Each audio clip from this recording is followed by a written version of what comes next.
This conference will now be recorded. Stop that after October 20. Stop the recording if I'm not in. All right, thanks. Go ahead. Okay, is everybody there? We're going to begin. Now, this is the first time I've used GoToMeeting. At the health department, we use a little different software, but I think I've got it pretty well down on where we're going to go and how we're going to do it. Good morning. My name is Glenn Box. I'm the Administrative Programs Manager for the Complaint Division, and we also handle the incident reports that facilities submit. And so this morning, what we're going to do is primarily discuss the incidents and the incident reporting forms that are necessary to submit incidents. Facilities don't really have too much input on complaint intake, but we're also going to discuss very briefly the process of complaint investigations and what that entails. And I think I'm going to go ahead and begin. Let me minimize this. Well, that will leave the meeting. I don't want to do that. Let me see. Are y'all getting a full screen of the PowerPoint presentation? Yes, pretty much. Okay, I'm trying to minimize the sidebar so that I can have a full screen. There we go, that helps. All right, good morning. My name is Glenn Box. As I said, I'm the programs manager. And what I'm presenting this morning is a PowerPoint presentation that was first delivered to the annual provider meeting back in 2018. And the nice thing about this PowerPoint is that really nothing has changed. This is the same presentation that's been given for the last 2 years at least. And so we are actually getting a response from facilities that is more consistent with our desires for accurate reporting. There had been a lot of confusion in the past that we took some measures in 2017 to redefine some of the definitions of what is reportable. And this is really the result of that. We still see approximately 25% of the incidents that facilities submit to us that are not required to be submitted by any of the rules. And so I'm more than happy to go back over this each year with the same guidance. And hopefully we'll be able to reduce your workload as far as reporting goes by at least 30% if you follow the instructions that were given. So here we go. Some of the main confusion in the past has been about what's a 2-hour notification? What incident reports require 2-hour notification? What is a state reportable? And for Pete's sakes, what's a FRI? Facility reported incident, and how are those different from anything else? This is my Halloween presentation, though you'll notice as we go through. These are appropriate for this time of year. And, the question is, do these things have to be a mystery? Well, no, they don't have to be a mystery. Change does occur, like I said, in 2017. We redefined what head injuries were and clarified a lot of other things because we were receiving approximately 50,000 faxes a year from long-term care facilities, and it was only growing.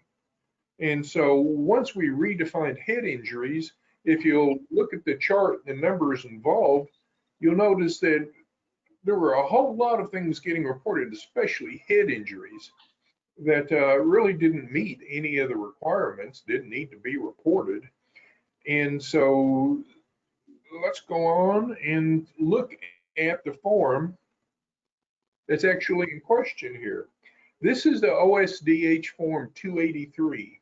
It's a required form for all facilities in long-term care to use. It is, like I said, it's a required form. It's required to be faxed. There are two numbers at the top, a local number for Oklahoma City or a toll-free fax number. And those are the only two numbers that you should be submitting these reports to. The form is divided up into three parts, conveniently labeled Part A, Part B, and Part C. And we also have a place for you to identify whether this is an initial report, a combined initial and final. That's possible to submit one report within 24 hours, including the final, for simple things. Lots of things aren't simple, and we're going to discuss the timeline for submitting follow-up information in a final. But when you do send us this information, please indicate what you're intending this report to be so that we know what to expect. Part A is required, obviously, for all 24-hour notifications. Those are initial notifications. Every incident in long-term care in nursing facilities is required to be reported to us within 24 hours. That's not a business day. That's not a holiday. That's not a weekend. That's not anything other than a 24-hour period.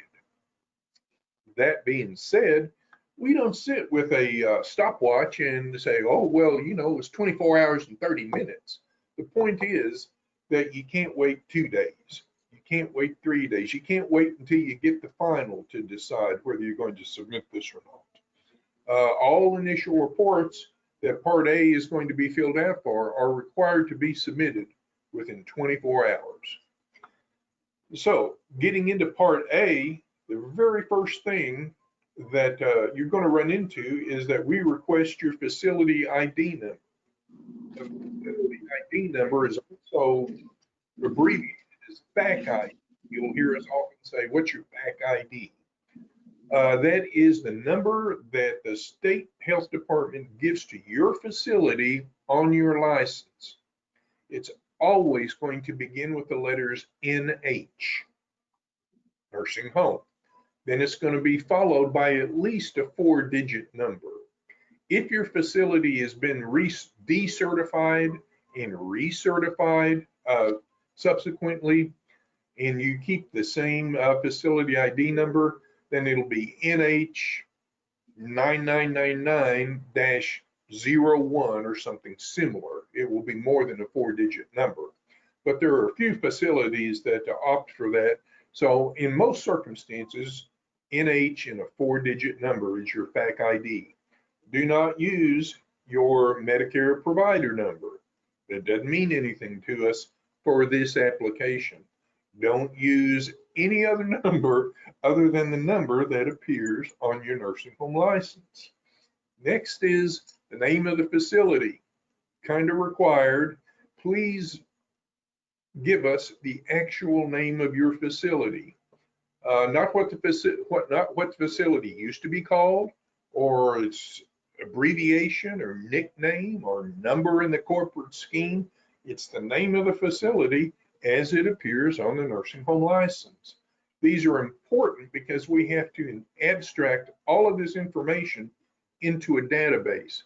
If either one of the facility ID or the name of the facility do not match or are incorrect, your report is going to go to somebody else and into their file, and we will not be able to identify any submissions that you've made if you've misdirected them by giving us either a wrong facility ID number or the wrong name of the facility. The address is more or less a double check for correlating both of these numbers on your submission. Please put your address down. The incident date, that's the date that the incident actually occurred. If you do not know the date of the occurrence of an incident, then what you put for the incident date is when it was first discovered. And then you can explain that down below, why it is that way. And the incident location is the actual location of the incident. It doesn't do us any good to say, well, it was here in the nursing home, or it was on facility property, or anything. The incident location is the resident's room, a hallway, the dining room, front yard, backyard. Give us an actual location. The next thing that's required, and all of this information is required, is the name of the resident or clients involved. Abbreviations or initials or numbers don't belong in this line. We're asking for the actual name of the resident and client involved. Occasionally, we run into reports that do contain identifiers or abbreviations. And when we check with the facility, they explained that they weren't sure that they could submit this on a report to the state. That's pretty strange. We are the accrediting agency, and we do have legal authority to know the name of anybody that's involved in an incident in a nursing facility. And so leave it with the names. There's no reason to use anything else. Let's see. Now, as we go along, if there are questions, please speak up, because this presentation is only going to be as good as the feedback and questions that you provide. We can go through this stuff really quick, or we can take our time. And usually I think you'll find that the presentation will be more rewarding if you ask any questions that occur to you as we go along. Okay, so we've got through the initial information in part A. The rest of the information of part A is where the real questions arise. And this is where we classify incidents. And this is a neat little part of the form for several reasons. And let me go on to the next slide to talk about, well, these squares are what is reportable. And if you stick with the definitions that are given, then you don't have to call us and ask us if something is reportable or not. You don't have to have debates in the facility among staff whether something is reportable or not. If something is reportable, it has a square, and it has a square that's can be checked. If you have to make up your own squares, if you don't find it in any of these squares, but you decide you're just going to send it for our information or your benefit or whatever, it's not reportable. These are the only things that are reportable in either the state or the federal requirements. That leaves us with, well, if this is what's reportable, what's not reportable? Well, as I just said, anything that's not described in those categories is not reportable. It's a comprehensive list. If you need to make your own category, then it is not likely to be reportable. Approximately 20% of all reports that we get are either not reportable or they don't contain enough information. It says the resident fell in their room and was sent to the hospital. That's not sufficient information to tell us that this is reportable.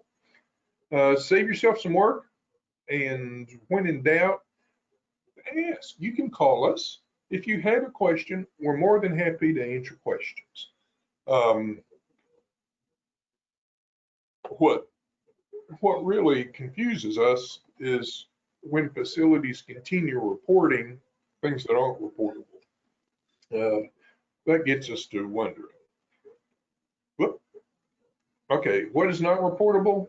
Reporting the unreportable does nothing to protect your facility. Well, I sent it in just to cover us. Well, it doesn't protect you. And it is likely a violation of HIPAA when you send us things that are not required by this agency. Now, that's putting a fine point on things, and we're not going to file a complaint with the Department of Justice that you're violating HIPAA on unreportable incidents. But one of the things is that it's difficult to get reports that you send to us out of our system again simply by asking, calling us up and saying, well, can you send me an incident report? Because the reports that you send are discoverable through the Open Records Act, but that's a request through our legal division, and it takes time, and reports are redacted, so that when other people besides facilities call us up and say, well, I'd like all the incident reports from March for XYZ nursing home. Well, we don't send it because they need to request by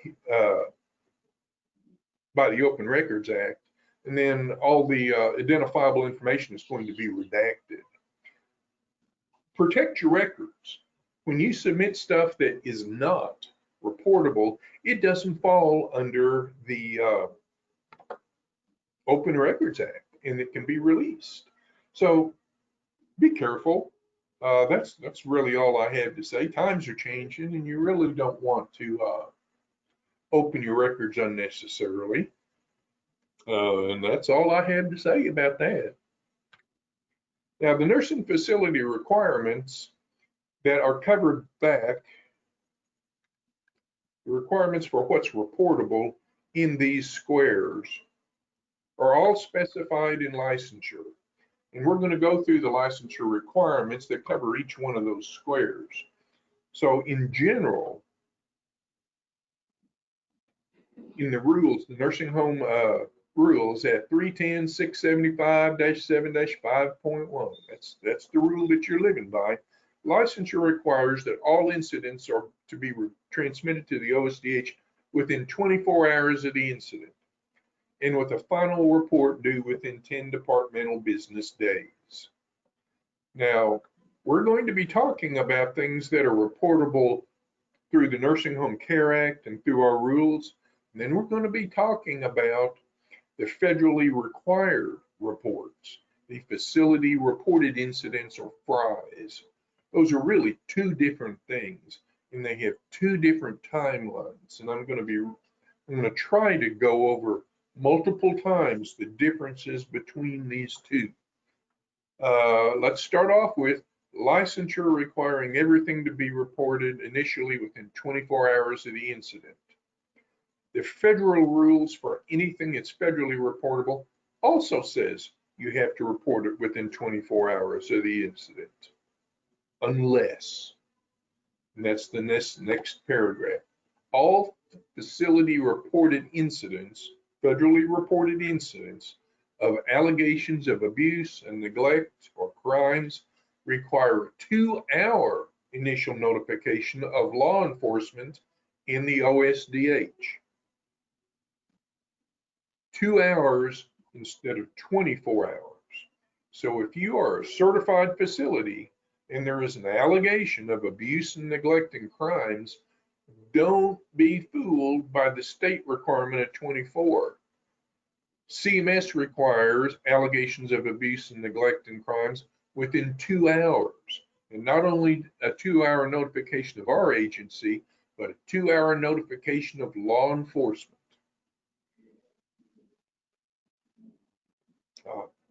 Hope you all understand the difference. When we talk about FRIs of abuse, neglect, and crimes in certified facilities, the 24-hour initial requirement changes to 2 hours in certified facilities. Now, let's go back to all other incidents that aren't FRIs, that aren't abuse, neglect, and crimes. All other incidents that licensure requires to be reported fit into the 24-hour initial and have a final report due within 10 days, 10 departmental business days of the incident. So if there is a report of a fire or a death other than by natural causes, or any of the other squares up there other than abuse and neglect and actual crimes that involve residents, you have 10 days to submit a final. Shifting back to FRIs, allegations of abuse, neglect, and crimes, the licensure says you have 10 days, but CMS says you only have 5 days, 5 working days to submit a final. Now, I'm not hearing much. As far as questions go, I'm presuming that everybody's understanding what I'm saying. There are 2 pathways.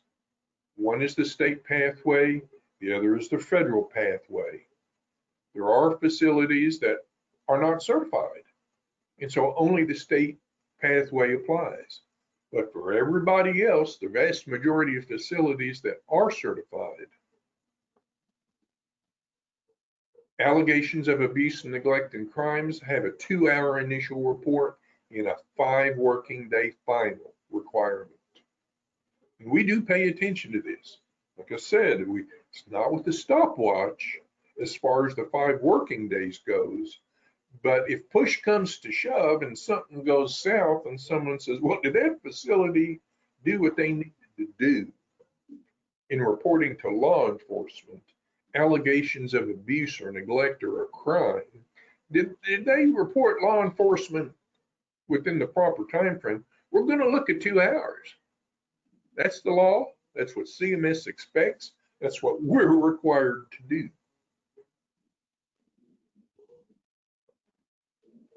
For everything else, all those other squares, they all fall under licensure track no matter what. Only abuse, neglect, and crimes fall into the federal track. Any questions? All other reports are required within 24 hours. Not the reason that I've provided a copy of this presentation, the PowerPoint presentation, is for you to go back and reflect upon this stuff. When you go back out to the facilities and someone says, well, did you understand that? I don't think you heard them right. No, it's written. Allegations of fries. These are the facility reported incidents that CMS identifies as abuse, neglect, and crimes must be reported. What else is reportable? Well, another square that's kind of important these days is outbreaks of apparently communicable diseases as specified by the OSDH. Now, when this presentation was prepared back in 2018, the big player in that was influenza. Facility required reportable cases of apparently communicable disease. Today, it's COVID-19, as well as influenza. And so outbreaks are defined under normal circumstances as 2 or more cases of apparently communicable disease. However, your infection control committee can specify an outbreak as being only 1 case of something that is apparently communicable, and the state can specify only 1 case being reportable as an outbreak. The state has specified influenza, 1 case is an outbreak and reportable, as well as COVID-19. 1 case is reportable, and it's reportable within 24 hours, and it's reportable using this form. Now, if you'll go back to the form, you'll notice when we talk about communicable disease, it says, please contact the acute disease division of our agency at that number, 271-4060. That is a correct number for reporting unless you are reporting an outbreak of COVID-19 illness. And I'm going to give you the number that they have changed to because they have so many calls. The proper number for reporting COVID-19 is 271-9944.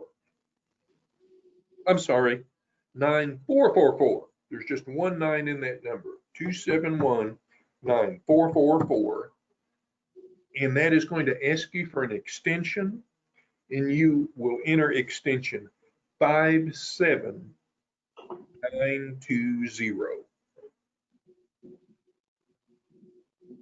Every report that's on a 283 about communicable disease needs to be called into our acute disease service. That's every report. And if it's COVID-19, instead of using the 4060, you'll use the number that I just gave you, 271-9444, and that's area code 405, and then extension 57920. They would appreciate that because it goes to the COVID desk. Otherwise, you're going to get transferred, put on hold, et cetera, et cetera. If you're reporting influenza or anything else that's a communicable disease, the number that's on the form is the proper number to call. And every time you submit a report on this form, you are required to report to communicable disease. Any questions? Okay. What else is reportable by the facility within 24 hours? Another one of those squares is deaths by unusual occurrence. Unusual occurrence isn't described, but it's generally considered to be generally death by trauma or death by medical device, drug overdoses, medication errors that result in death. Deaths by unusual occurrence. That's not, we went in and found someone who had expired in their bed and there was nothing unusual about it. That's not a death by unusual occurrence. We're not asking to report deaths. Interestingly enough, a death by COVID-19 would be reportable to us because that would be part of the expected final report of a case of an outbreak. Special circumstance, COVID-19 related. If the death is the result of COVID-19 infection, it's expected to be reported. Now, otherwise, deaths by unusual occurrence generally result from trauma, a fall, an assault, suicide. Suicides occur. Or deaths that may be attributable to a medical device. This could be a death that resulted from entrapment in a bed rail. Bed rails are recognized medical devices. It could be a death from a pacemaker that failed. I don't know how you would know that, but it's just an example of deaths attributable to a medical device. These are reportable within 24 hours. There's one extra consideration you might give to deciding whether a death is by an unusual occurrence or not, and that is whether you contact the medical examiner and the medical examiner takes custody of the body. Medical examiners don't take custody when a death is generally considered to be by natural causes.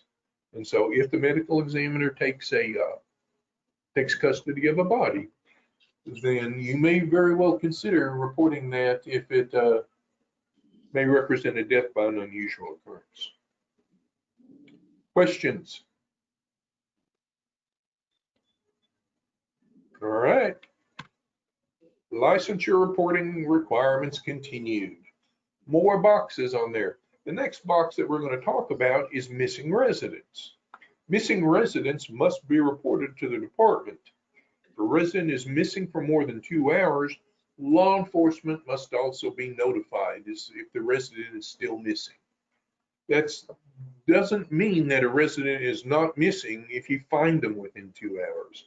It is simply saying that you must contact law enforcement after 2 hours if the resident has not been located. That allows for the activation of a silver alert. All familiar with the silver alert, kind of like the abuse alert.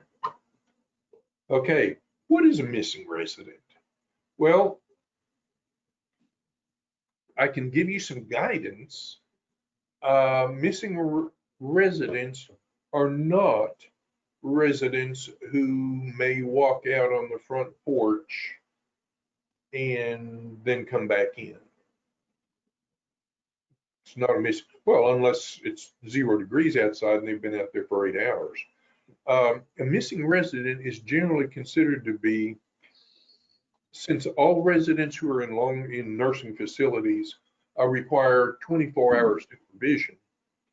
A missing resident is someone who would be absent from that supervision while being unable to protect their own safety.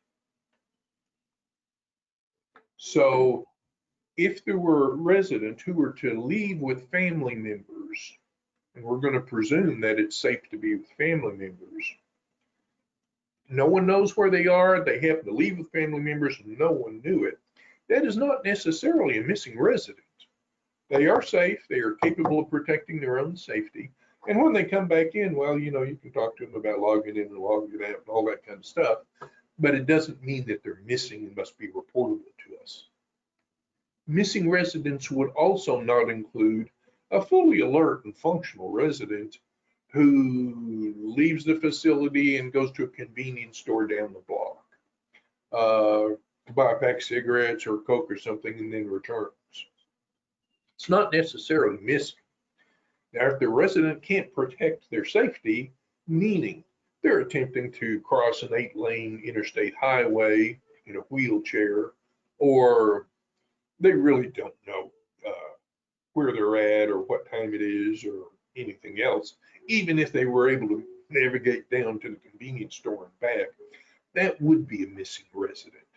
Someone who is out of supervision and unable to protect their own safety. That's where missing residents really begins to gain importance. Now, residents do not have to be off of facility property in order to be missing. They can be outdoors if they're unable to protect their own safety and requiring supervision. No one knows they're out there. They're out by the back shed, they're out by wherever, they're out by the road in the ditch. If they're unable to protect their own safety and you don't know they're out there, they're missing, and that's reportable. They can also be missing within the building. The example commonly cited is that true story in this state several years ago. A resident who was experiencing Alzheimer's dementia couldn't be found, wasn't on the unit, wasn't anywhere to be seen. Don't know if they went outside or not. Looked outside. Can't find them. Are they missing? Yeah, they're missing. They can't protect their safety and you don't know where they're at. Are they out of the building? This particular resident in the example was not out of the building. The resident was located 3 days after they were first noted to be missing in a locked utility closet. Being demented, experiencing dementia, they were unable to really rattle the door or holler or do anything like that. And they stayed in the utility closet until it was a self-locking door. Don't know how the door was open. That's really not the point. The point is that no one could find them. They weren't with family. They weren't in the facility as far as anybody knew. They weren't out of the facility. No, just they didn't know. Yeah, resident subsequently expired as a result of dehydration and renal failure. So missing residents are residents who can't protect their safety and you don't know where they're at. That's really, once again, it's about all I have to say about that, unless someone has a question. What else is reportable? Well, licensure as well as CMS started talking about criminal acts or situations arising where criminal act is suspected. When this occurs, local law enforcement must be notified.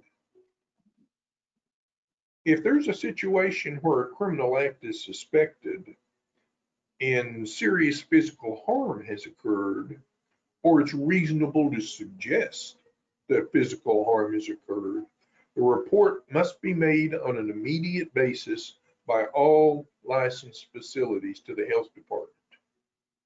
This is only the state requirement as far as immediate goes. The federal requirement for this is that certified facilities must report situations where criminal intent is suspected and physical harm has occurred within 2 hours. Once again, the 2 hour, we're talking about the very same thing, just different aspects of 2 hour reports. All allegations and all sexual abuse is considered serious harm. Just the way it is. And so whether the resident complains or not, whether the resident is able to complain, whether anybody else complains is really immaterial. If you are aware of a criminal act or a situation where criminal intent and serious harm might have occurred, then it's a 2 hour report. If any questions exist about criminal matters, what about a missing 6-pack of Coca-Cola? Well, if it's a criminal act, if it's stolen, there isn't any serious physical harm. But should you report it at all? Well, if you have any questions about whether something is a criminal act or not, contact your local law enforcement. That is the guidance that CMS provides, and we go along with ask your local police. Questions? Moving on. Utility failures of more than 8 hours are reportable to the state health department. If we go back, you will see that utility failures, where are they? Say more than 4 hours. This is an old form, and this also changed with the definition of head injuries in 2017. So even if this says more than 4 hours are reportable, actually the law and the rule now reads 8 hours. We're really not interested if the lights flicker. I mean, there's nothing for us to do about it. There's no reason for you to report it. But if you do have a utility failure that lasts more than 8 hours, then it does become reportable.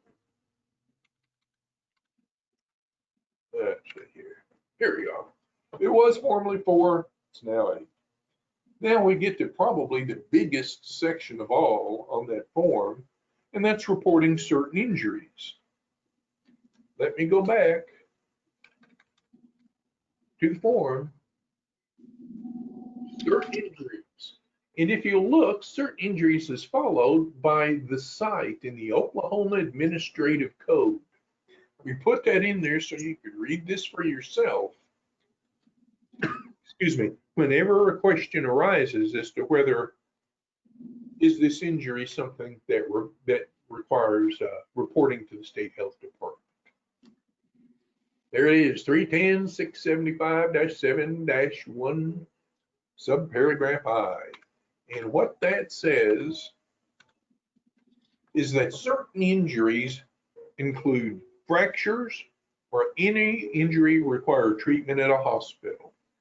And when we say treatment at a hospital, we do not mean evaluation at a hospital. If someone were to fall, go to the hospital for therapeutic x-rays, nothing is broken, nothing is done, they're returned to the facility. They did not receive treatment at a hospital, they received evaluation. Treatment might be casting of a fracture, might be suturing of a laceration. It could be a number of things. But treatment is treatment, it's not evaluation. So if there's any injury that requires treatment, that is reportable. And head injuries that require treatment or which have been diagnosed by the ER doc or the attending physician as a closed head injury, fell, hit their head, went to the hospital, X-ray, nothing's broken, coming back. But the doctor says, well, they experienced a closed head injury as a diagnosis, or the diagnosis was concussion, or any head injuries, whether they go to the hospital or not, that require more than first aid. Generally, head injuries that require more than first aid are going to go to the hospital. But that was put in just basically to make sure that we all know what we're talking about with certain injuries. Any fracture, any stitches, any head injury that a doctor calls a head injury, closed head injury, or requires treatment. Those are certain injuries. This is probably where most of things that are not reportable get submitted to us. You know, they get submitted because they went to the hospital. I don't know, I'm leaving shift, I'm reporting it. It's probably a bad operational idea for the facility to have a policy that says if it occurs on your shift, you have to report it, because lots of people go to the hospital, lots of residents go to the hospital in the middle of a shift and don't return. But the off-going nurse had to submit the report because that's what they were told to do. And you're just wasting your time unless you know what you're reporting. And going to the hospital is not reportable. Requiring treatment in the hospital is. Treatment and diagnostic evaluation are not the same thing. Clinical declines as a result of a disease process are not reportable. If you look up here, it says any injury requiring treatment at a hospital, not any disease that requires treatment at a hospital. So if if a resident's COPD worsens and they have to go to the hospital for evaluation and treatment, it's not an injury. It's not an accident. It's the result of a disease process. We don't need to know who goes to the hospital as a result of a disease process. And once again, if it's not known whether a resident is going to receive treatment, why report it? You do have 24 hours to make that decision. And once again, like I said, it's not a stopwatch kind of thing. If they, admitted for they're admitted for observation, they're probably requiring some sort of treatment, IV therapy or medication or something like that. Any questions? Certain injuries. Next, certain storm damage resulting in the relocation of residents from their assigned room is reportable. Now, our emergency response system in the state of Oklahoma is geared towards a local county level, not geared towards centralization of the State Department of Health. If something occurs in your facility, storm damage occurs in your facility, and you need water, you need generators, you need a roof, don't call the state health department. You need to contact your local emergency response coordinator first. And if you report to the local emergency response coordinator, that will count as an initial report to us, because the LERC will report your report to us. But you will still have to send this in a final, as for instance, when we finally do get water back, when we finally do get electricity back. CMS calls us when there's big storms going through, and it indicates, 5 counties lost power due to high winds or something. They ask us what facilities are still operational or are not operational. The alternative notification is to the LERC, and they notify us. So don't spend your time in a disaster attempting to fax something to us. We can't give you water, we can't give you power, we can't give you medical equipment. The LERC can. And so that's the first real step that you should take. That should be in your emergency response plan that everybody's required to have. If you don't know who the LERC is, the local emergency response coordinator in your county, then you can call the county sheriff's office and ask who the LERC is. they will know. And that's the number that you should have in your emergency response plan. But alerts change, and sometimes their phone numbers change. So it's something that you probably want to update on a periodic basis.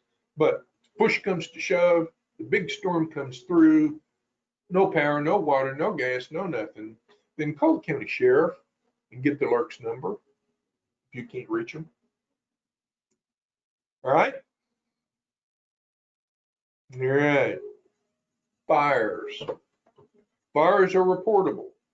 All fires occurring on the licensed real estate are reportable. That's a grass fire, and it's an ashtray fire that's out on the front porch. It's a fire. Does anybody know what the leading cause of fires in nursing facilities is in Oklahoma? We know. Cigarette. Extension. Go ahead, just spit it out. The leading cause of fire in Oklahoma that gets reportable to us are oily rags that have been laundered, greasy rags, oily rags, mop heads that have been used for wax or cleaning up the kitchen when, you know, the grease trap overflows or something. And they get put in the washing machine and they don't get clean. They're really greasy. Just, I mean, especially if you use cold water in the washing machines, they don't get clean. But then someone's going to stick them in the dryer and heat them up, and then the dryer catches fire. Or they get them out of the dryer and throw them in the laundry bin, laundry basket, and the laundry basket catches fire a couple hours later. Grease fires, oily rags. Those are the leading causes of fire in Oklahoma in nursing facilities. And so, is smoke fire?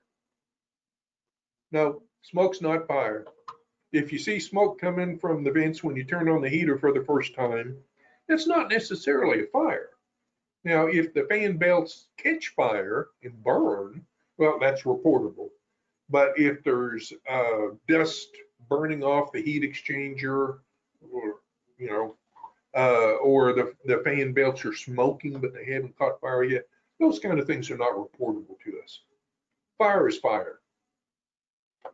And the most common fire are greasy rags and mop heads.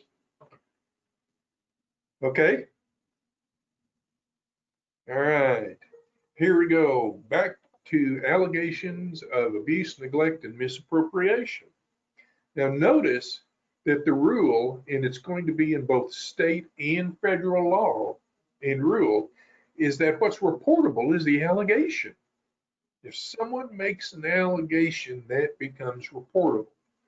You don't wait and investigate and decide, well, no, it really didn't occur. I mean, you know, she's confused and hadn't known Monday from Tuesday for 20 years.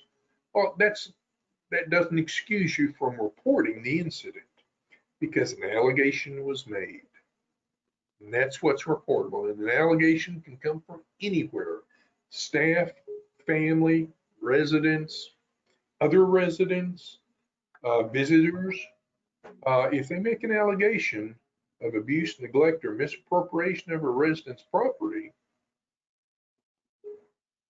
must be reportable within 24 hours. If it is an allegation against a nurse aide or a non-technical service worker, you must also include the OSDH form 718 within 24 hours. If there's serious injury, it's required within 2 hours, both to law enforcement and to the state health department.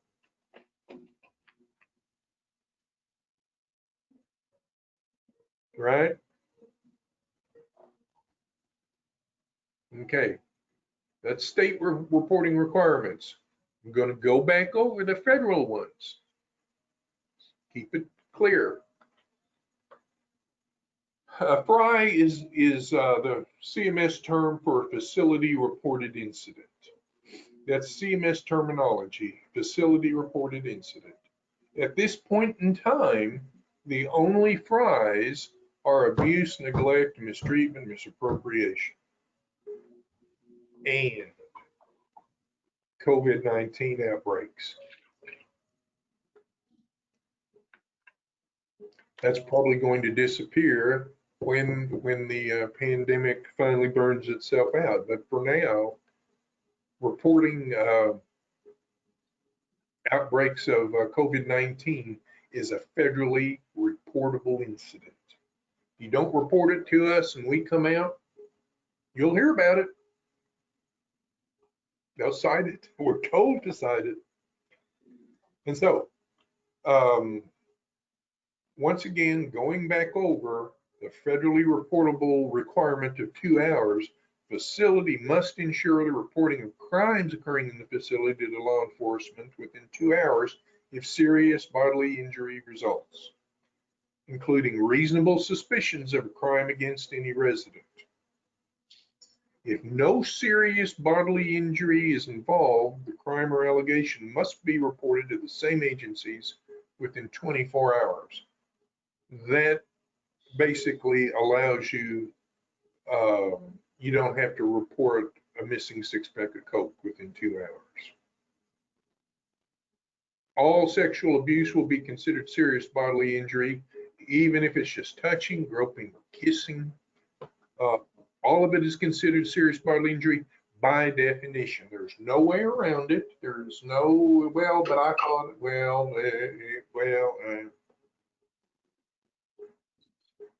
all sexual abuse will be considered bodily injury. And then F609, the facility must ensure that the reporting of allegations of abuse, neglect, and misappropriation and incidents of unknown or suspicious injury occur within 2 hours to law enforcement and OSDH. Now, here we go. I'm going to go back to the 283 form and say, well, shame on the health department. We put a box in there that's not exactly accurate. And that box is the injury of unknown source. That's an abbreviation we thought everybody would understand, but we were wrong. An injury of unknown source doesn't mean an injury of unknown source. It means an unknown source that can't be explained by the resident and is suspicious for abuse or neglect. That's the text of the CMS rule, and that's the text of the state rule. Injuries of unknown source. Just because an injury occurs and you don't know how it occurred doesn't make it reportable. What makes it reportable is that injuries of unknown source are where the source of injury was not observed by any person, or the source of the injury could not be explained by the resident, and the injury is suspicious because of the extent of the injury, or the location of the injury, or the number of injuries at one point in time, or the incidence of injuries over time. I'm going to give you some examples. An injury of unknown source is not the fading bruise on the back of the leg of the oriented resident who goes, well, isn't that interesting? I don't know where that happened. No one's been abusing me. I don't know. Well, okay. That's not suggestive of abuse if the resident doesn't know and is oriented and says, I wasn't abused. That's not reportable. It's not reportable if, well, let me change that. It is reportable if there is an injury that is suspicious because of the extent of the injury. Whether oriented or not, if the resident shows up with a dinner plate sized bruise on their flank,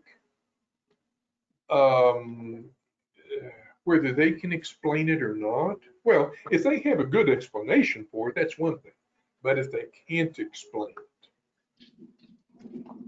it, it's quite possible that abuse or neglect has occurred because people just don't formally show up with dinner plate sized bruises on their plate.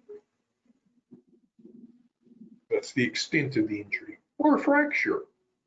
People just don't normally show up with fractured hips unless something's happened. And if it can't be explained, it wasn't witnessed, and it can't be explained, then it becomes reportable. Or the location of the injury.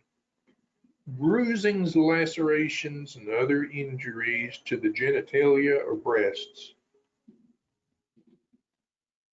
are suspicious by definition. And if a resident shows up with injuries to those areas, that's going to have to be either explained by an oriented resident, I fell, or whatever explanation they have that makes sense. Or if it's on a resident who can't explain it, doesn't want to explain it, or can't explain it, then that becomes reportable simply because of its location. Or the number of injuries at one point in time. For instance, a resident shows up with bruises all over their body, like they've been beaten. That's suspicious unless they can explain it. And so, or unless you have an explanation that they're on a anticoagulant, that they're experiencing an adverse reaction, it's reportable, and you may explain it by the fact that, yeah, they're blood thinner. Well, that's fine. That's your final report. And you can submit that on the final, but it won't stop you or prevent you from reporting it initially. The last aspect of an injury of unknown origin is the incidence of injury over time. Something like that would be every time the resident goes home, they come back with burns and bruises on their wrists and hands every time. Or every time they go to the shower and they come back with a lump on their head. Not necessarily big time injuries in themselves, but over time that always happens when that aide takes care of it. That becomes suspicious, and you may not know without investigating what the explanation for those injuries are, but it is reportable, it is investigatable, and it is submissible to us under both state and federal rules. Now, there is a question that I saw pop up, but I don't see it now. Is G in there? Z? Guess not. Let's see. Asking me something? There was a question that popped up and then disappeared. And oh, I see it. All right. What if after sending the initial 283 during the course of your investigation, you discover possible neglect? Do I send the 718 with the final reported? You submit the 718 as soon as you have formed a suspicion that abuse may have occurred. How's that? So whether that's with the 5-day report or the final or whenever it occurs, as soon as there is a suspicion formed, then the 718 is submissible. If you begin to suspect possible neglect or abuse, then it becomes a crime and law enforcement is required to be notified within 2 hours. Essentially what they're trying to do is say, look, don't, fiddle around with this. It's serious. If there are allegations or suspicions of abuse or neglect or a crime, then tell somebody and you don't wait till tomorrow to do it. There were several federal GAO, Government of Accountability, GAO reports and Department of Justice reports that detailed circumstances across the country, across the United States, of alleged sexual abuse where the resident was bathed and the sheets were changed and hours passed and they waited for the administrator to come in the next morning to talk about it and decide, and man, that just don't make it. That's when things go south. And so CMS issued, the guidance that says, look, 2 hours. That's all. That's my sole advice is better do it. Better do it because they'll be watching. And if things go south, you don't want to be there because it gets pretty tough real quick. That's when the Attorney General gets involved. And so it's easy to report. It's hard to get out of bad news. All right. Any questions? All right. What's next? All right.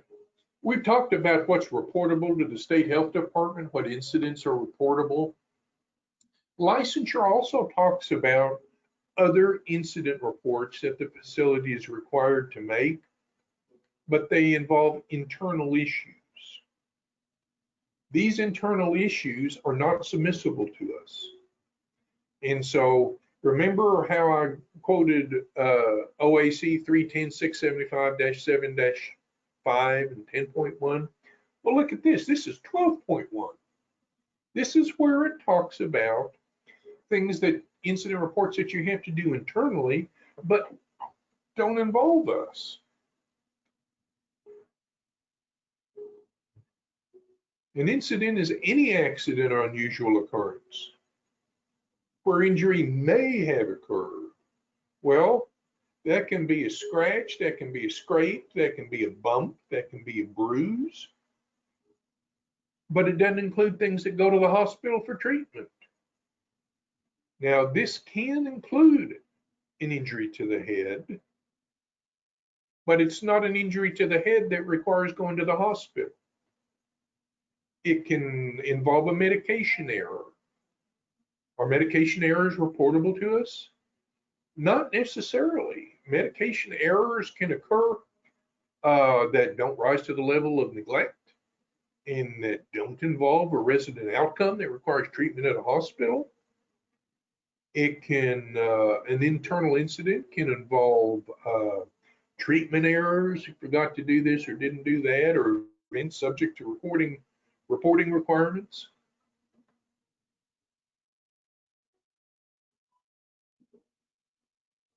Let's see what else here. All unusual occurrences within the facility.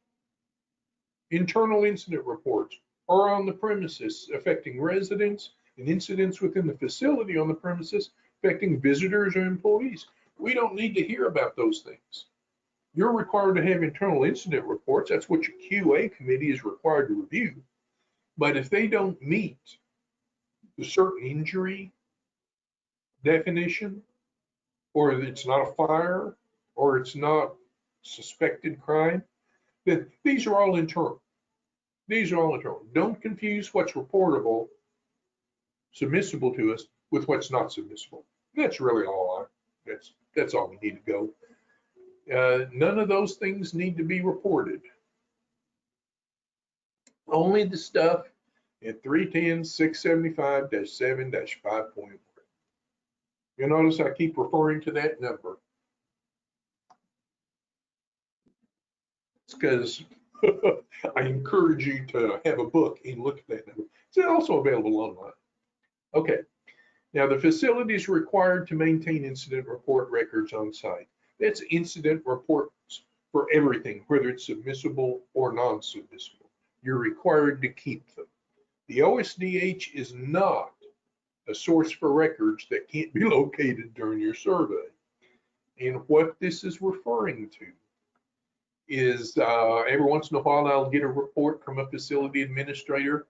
Can you tell me if we submitted, I need a copy of the initial report we submitted about a fall for this resident back in June. Can you send that to me?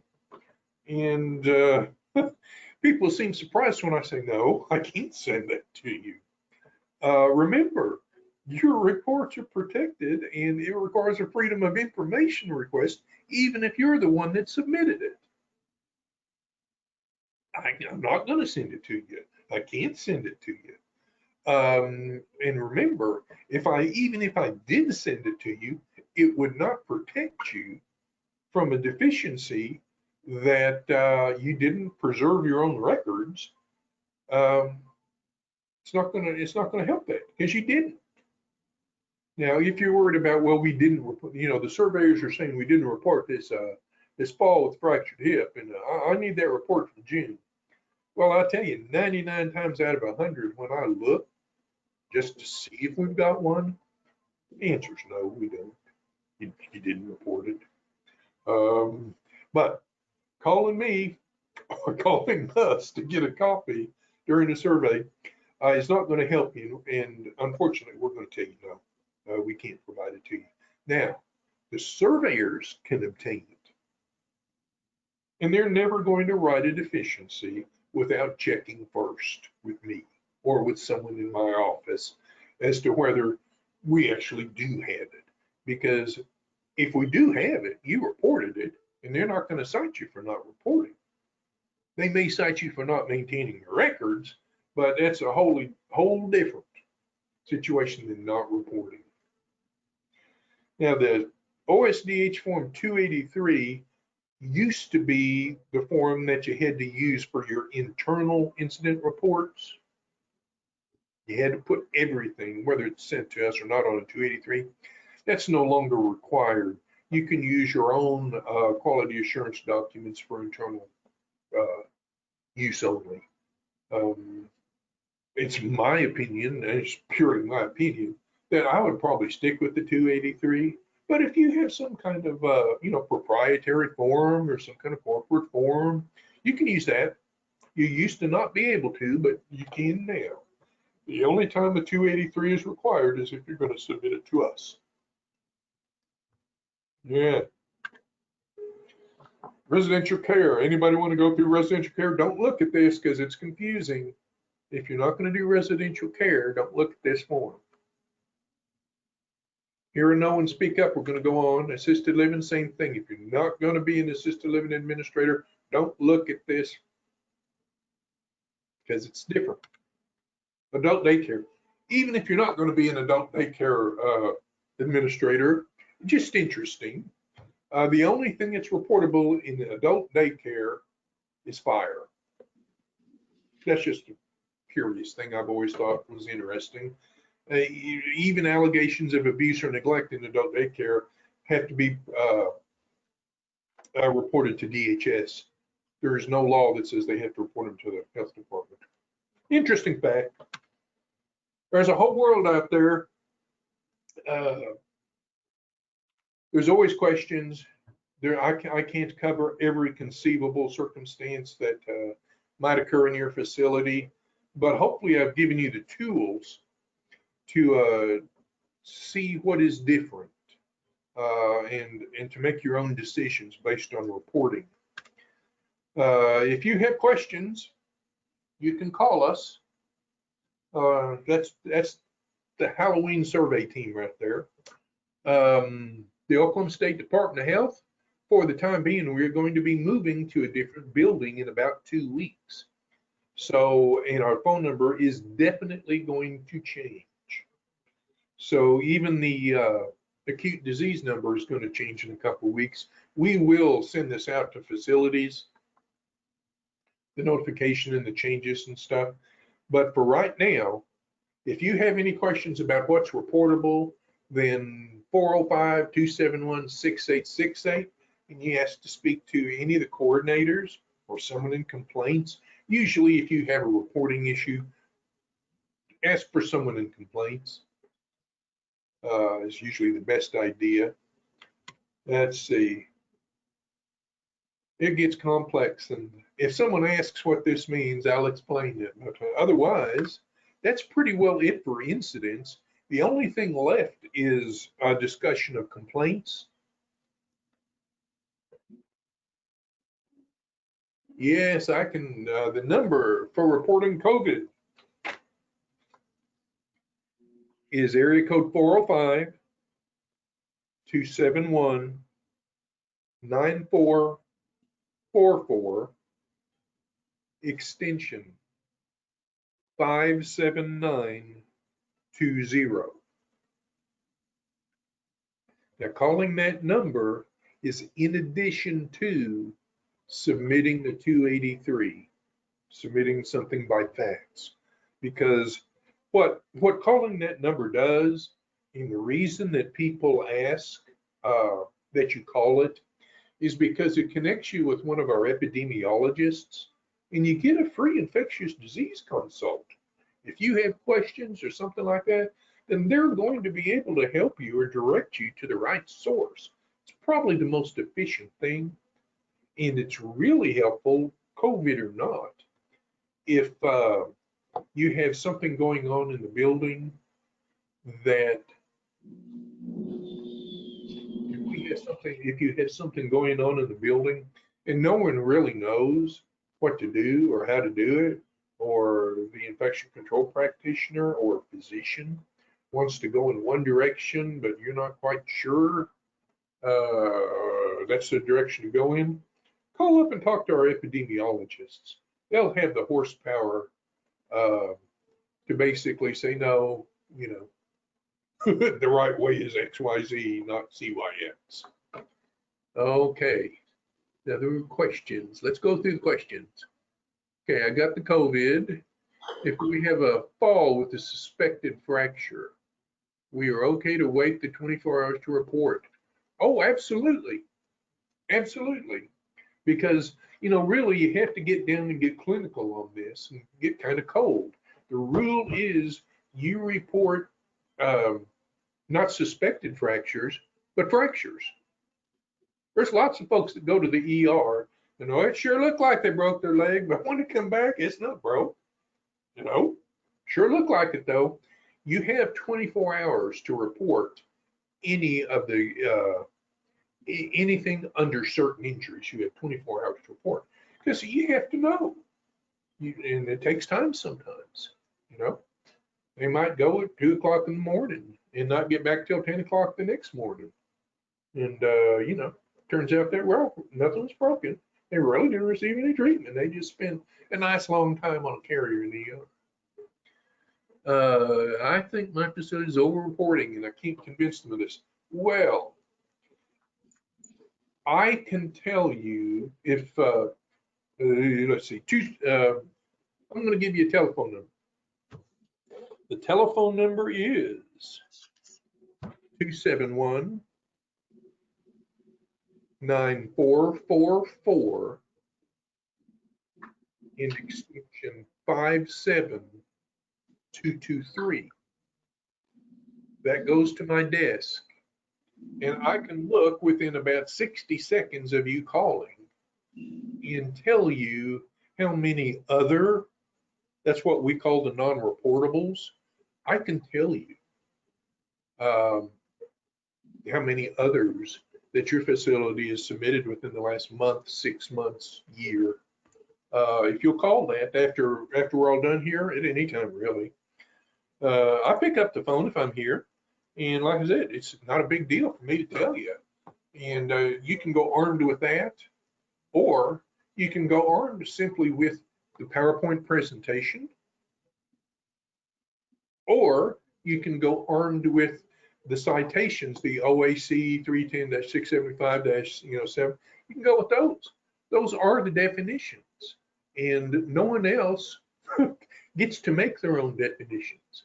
So if anybody has any questions about whether they're over-reporting or not, the answer is probably yes. If it's, one or two or three or five, in 6 months, we're not going to get excited about that. But if you submit a lot of stuff, then either something's wrong at the facility or you're submitting a bunch of stuff that doesn't need to be reported. And I can tell you that. Not a problem. What if a fall with suspected fracture is CCCBD? Well, it doesn't matter whether a suspected fracture exists or not. If there is suspected criminal activity or abuse, it's reportable as suspected criminal activity or abuse. Now, I won't even talk about the suspected fracture. How's that? There's lots of ways to define what's reportable or not, or lots of ways to think about it. My advice is do not try to lawyer your way out of a report. You know, try to cut fine distinctions, or, you know, it happened on a Tuesday in May and this is 4th of June. And don't try to do that, because the rules are pretty clear and reports are really fairly easy to make. And the outcome of failing to report when something serious occurs and goes south is pretty drastic for an administrator or for a DON. I mean, you know, and things are getting tougher all the time. Just my advice: don't try to cut too fine a distinction. Like Forrest Gump says, and that's all I have to say about that. So that one becomes an immediate reporting requirement. Don't wait. Well, if there's ever suspected criminal activity, if you're a certified facility, suspected criminal activity is 2 hours. And all abuse is criminal activity. So whether I suspect a fracture or not is really immaterial. If I suspect abuse or criminal activity, you got 2 hours, clock's ticking. Better call law enforcement and submit to us. Submit a report. It doesn't have to be, you know, a 6-page report on an initial. It does have to contain a minimal amount of information. And if a particular caregiver is suspected, then a 718 would be required as well. 718 wouldn't be required within 2 hours. It'd be required within 24 hours, but 2 hours is to law enforcement as well as the OSDH if you are a certified facility.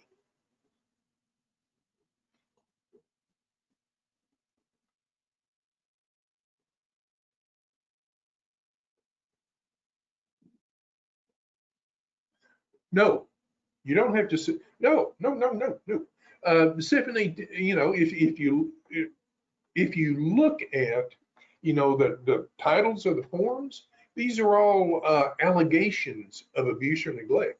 If there is no allegation that someone abused a resident, then no 718 is required. 718 is only required if you're doing an investigation and it kind of points towards one person. And a reasonable person would say, yeah, I think she did it. I think she pushed her down in the shower room. That becomes reasonable suspicion.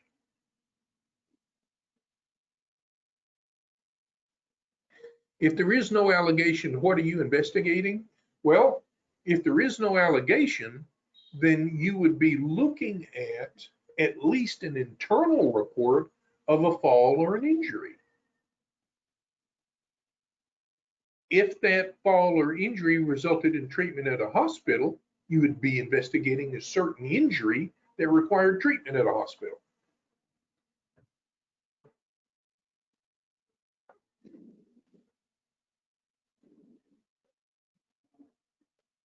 They called the facility and told us to do 70 even when we do not determine. You do a 718 within 24 hours. And so if there is an allegation that an employee abused or neglected a resident, it's the allegation that's reportable, not your conclusion. So when you determine the employee is not at fault, that's a fine final report. That closes the case, but it doesn't stop you from having to submit the 718 to begin. Yep, allegations. It's the allegation that's reportable. Yes.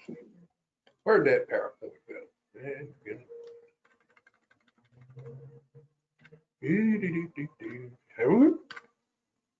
Allegations and incidents of abuse are reportable. It's the allegation that's reportable.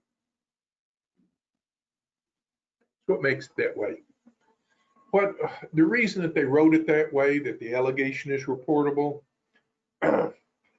is because that there was concern that providers might investigate something and claim that they ruled out abuse or neglect, or ruled out that person being involved when there was a clear allegation that they were. And so the reporting is not based on your conclusions, it's based on the allegation, on the charge.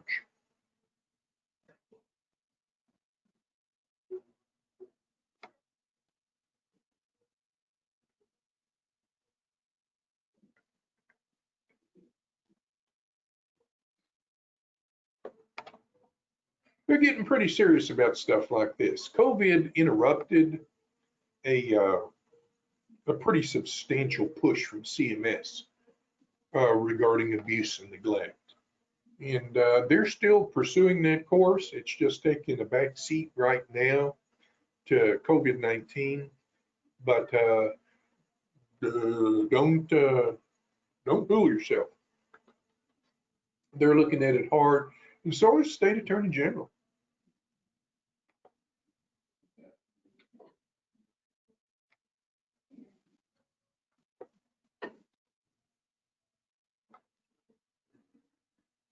About the only way that, well, I'm not going to say that. I'm going to say beware of turning somebody else's problem into your problem.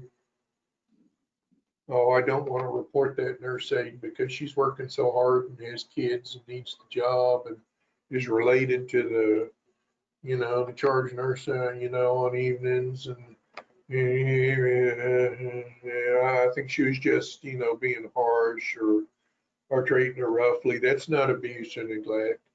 Well, don't turn someone else's problem into your problem, because like I said, if push comes to shove and things go south, all we have to do is get a report and a complaint that the resident was injured by Sally Sue or abused by Sally Sue. We're going to come out and find that, yeah, 2 or 3 people told you that she was treating them rough and abusing them, and you chose not to report it.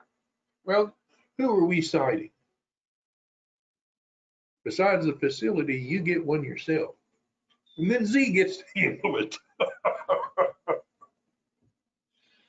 Yeah, don't get into that situation.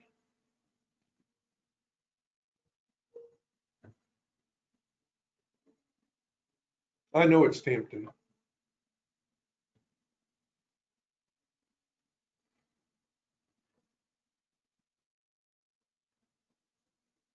Any other questions?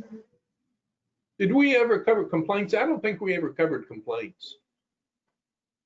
Okay, here's the deal about complaints. Complaints are officially termed abbreviated surveys or focused surveys. And what that means is a complaint is a survey. But the routine things that we look at in a survey may be abbreviated or may be focused. And so we don't do the whole 9 yards of a survey during a complaint investigation, but we do all the yards that are required to answer the complainant's allegations.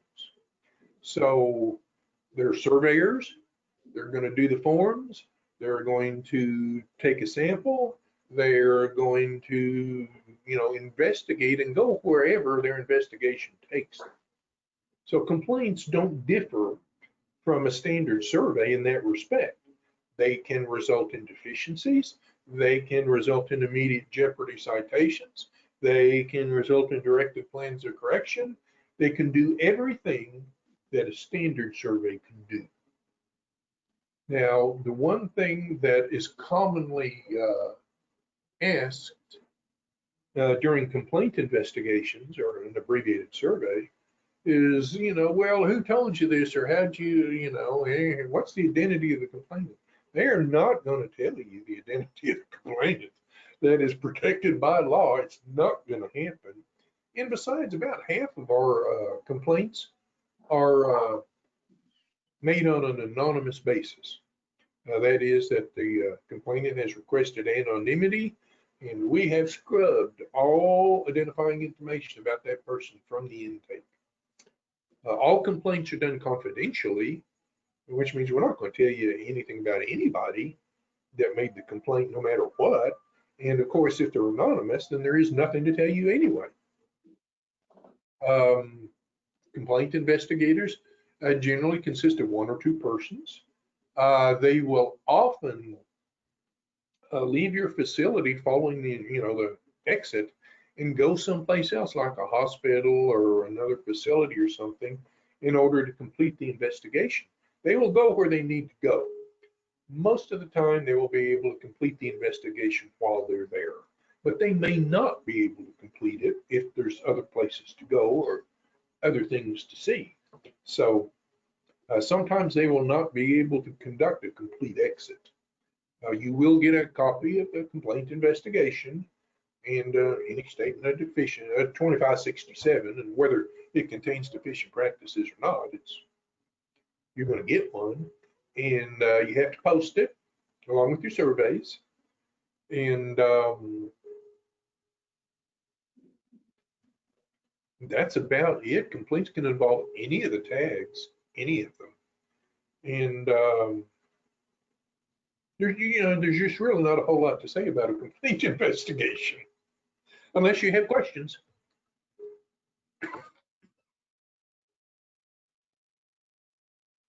Oh, and they can come in just like at a survey. They can come in at any time, any day, any hour. And we do try to clarify with complainants if they're talking about something that does occur on one particular shift, then that's when we'll investigate. It's during that one particular shift. If they say, no, it goes on all the time, they do this all the time, then we'll probably select something that's a little bit more convenient for both the facility and our staff. But we'll do what we need to do, what we're told to do. That's the way that goes.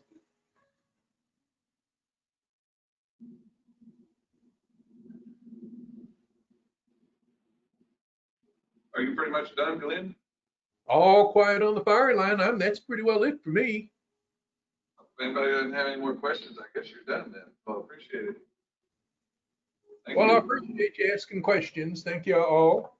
And if you do have any questions, you can contact me. I believe my number is up at the front. Let's see here. Or you can email me. There's my email addresses. Well, let's see. That's not. Well, all right. My email address is Glenn B, GLENB at health.ok.gov, G-O-V. So if y'all want to ask any questions through email, that's fine. If you wish to contact me by phone, you can give it a try at area code 405-271-9444, extension 579. Oh, no, that's acute disease, extension 57223. That's me.